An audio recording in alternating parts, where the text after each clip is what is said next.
c'est qu'il a fait ici? Tu l'as déjà fait? Vas-y, mets-toi là. Attends, je vais te donner un peu plus de volant. L'objectif, c'est que le joueur, l'enfant, il apprenne à frapper en main haute. Tiens. D'accord? Donc ça, c'est la situation de base. Vas-y. Alors, mets-toi bien sur ton repère. Voilà. Ok? Si les enfants, ils savaient tous frapper comme ça serait génial. À 6 ans, ils ne sont pas capables de faire ça, donc c'est déjà très très compliqué. Mais on imagine qu'ils soient à ce niveau-là. Vous trouvez que la situation, elle n'est pas assez marrante, elle n'est pas assez ludique. Les enfants s'ennuient, ça c'est ce que vous avez observé.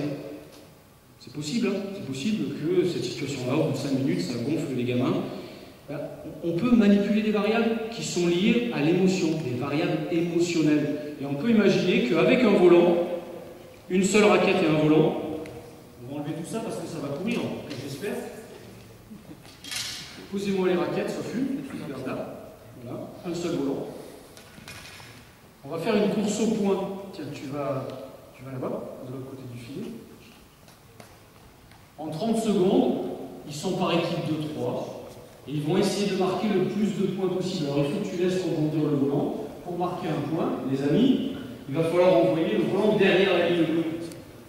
Donc lorsque le volant est tombé, tu le ramasses vite fait, tu vas prendre son rôle, lui il prend vite le rôle de lui, et toi tu viens vite là. Et ça fait une petite course comme ça en 30 secondes, et on essaye de voir combien de points ils vont marquer.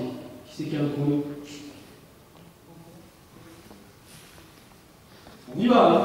Si vous ne marquez pas plus de 10 points, ça va être dur. Hein. T'es prêt?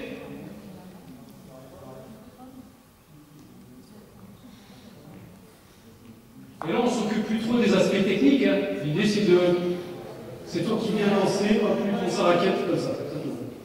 Prêt? Top! Allez hop, ça joue. On enchaîne.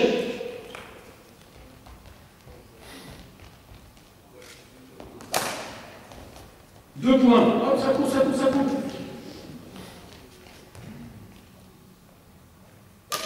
Oula. 3 points.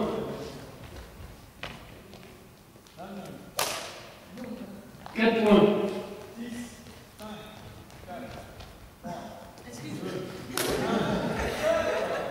4 points. Alors, imaginez des enfants de 8 ans, ils sont à fond.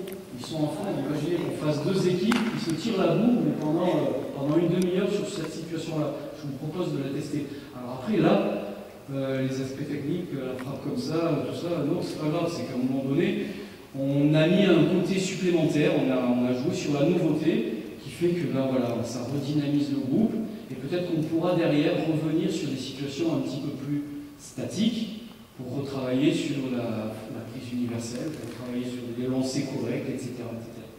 Donc, à vous d'aller vous former, je vous invite réellement à le faire, pour utiliser ce concept de variable et pour pouvoir adapter la situation à l'enfant, pour faire en sorte qu'elle soit pas trop facile, pour faire en sorte qu'elle soit pas trop difficile, le juste milieu, juste au-dessus, et pour faire en sorte que ça donne envie à l'enfant d'y aller. Il y a des questions. Là, par exemple, vous êtes, aujourd'hui, mais c'est normal, vous êtes dans la situation de facilité, je disais tout à l'heure à 20 à l'heure, à 20%. Voilà, vous n'êtes pas dans une situation contraignante, vous êtes en situation de facilité. Ça marche? Mais c'est pas grave, hein, on est là pour discuter. Les situations doivent nous permettre de discuter. On enchaîne encore un petit peu, on fait une dernière rotation.